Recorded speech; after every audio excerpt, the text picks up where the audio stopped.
तिरंगा तिरंगा वंदे वंदे वंदे वंदे वंदे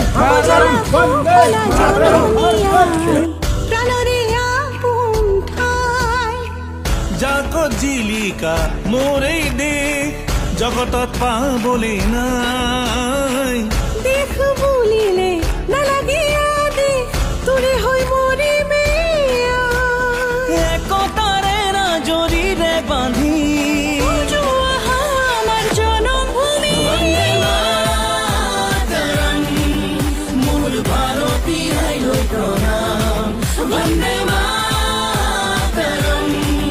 মূল ভারত দেখে মহান বন্দে মাতরম মূল ভারতীয়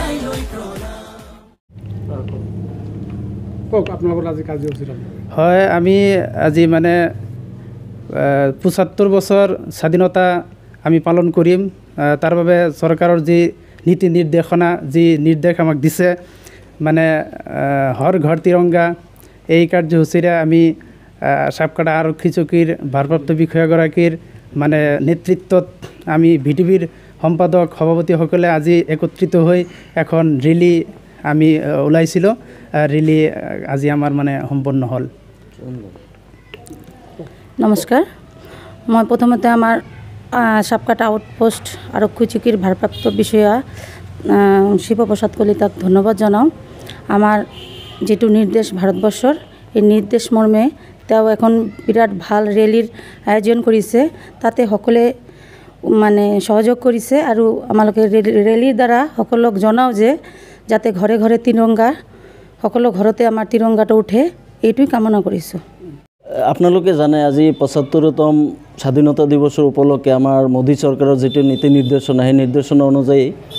আজি আমাৰ সাপকাটা আৰক্ষী চকীৰ ভাৰপ্ৰাপ্ত বিষয়াৰ লগত ইয়াত সহযোগ কৰে আমাৰ ভিডিপি সেক্ৰেটাৰী ভিডিপি সম্পাদক তথা আমাৰ চেয়াৰমেনৰ অধ্যক্ষ বাইদেউ আৰু আমি যুৱ সমাজে ইয়াত একত্ৰিত হৈ আমি সাপকাটা আৰক্ষী চকীৰ ভাৰপ্ৰাপ্ত বিষয়াৰ লগত একত্ৰিত হৈ এখন পতাকা লৈ সমদল উলিয়ালোঁ আৰু এই সমদলৰ মাজত আমি এইখিনি মেছেজে আমি গোটেই ভাৰতবৰ্ষবাসী ৰাইজক মানে দিবলৈ পাই আমি খুবেই আনন্দিত হৈছোঁ যে হৰ ঘৰ তিৰংগা যেটো দেশ প্ৰেম বা যেটো ভাৰতৰ প্ৰতি আমি যেটো দয়া মমতা বা স্নেহ আমি দেখুৱাব লাগে এই সমদলৰ মাজেদি আমি গোটেই ভাৰতবৰ্ষত আমি এইখিনি মেছেজে দিম যে আপোনালোকে অন্তত আমাৰ এই ভাৰতীয় পতাকাটো ৰাষ্ট্ৰীয় তিৰংগাটোক আপোনালোকে মৰ্যাদা কৰিব, ইয়াক অলপ স্নেহ কৰিব, মমতা কৰিব আৰু আমাৰ বিশ্বাস যে গোটেই ভাৰতবাসী তথা আমাৰ অসম ৰাইজে এইখিনি বস্তু সকলোৱে এলাৰ্ট হৈছে, এৱাৰনেছ হৈছে। তো এইখিনি আজি আমাৰ মূল এজেণ্ডা আছিলে।